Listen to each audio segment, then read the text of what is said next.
Huwag mo lang itong galawin itong erase all data. Kasi nga ba mag-reset ng phone na hindi nabubura ang mga files ng ating cellphone. Ibig sabihin, hindi ma-delete yung mga videos, mga photos o mga confidential file dun sa ating cellphone pag nagawa mo to. Kung interesado ka kaibigan, maaari bang pakiclick ang follow button sa tabi ng pangalan ko para updated ka palagi sa ating video. At pwede mo rin subscribe para ma-message sa group. So tara, let's go. So i-open mo lang yung phone at itap ang settings. So dito sa search, i-search mo lang ang reset. Yan. At piliin mo lang yung reset all settings.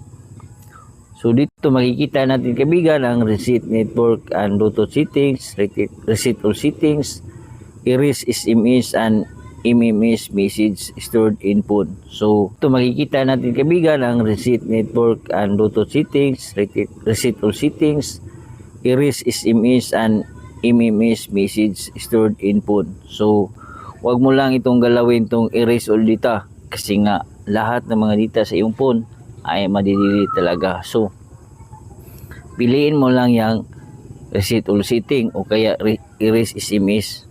So pag napili mo yan, lalabas ang password screen lock ng iyong phone at ilagay mo lang at magto-turn off ang iyong cellphone at gagaan na ang mga storage ng iyong phone. So ganoon lang kaibigan, mag-reset ng phone nang hindi nabubura ang files. Huwag kalimutan i-share ang videos. Tandaan ang kalaman, igiman ang God bless po sa ating lahat.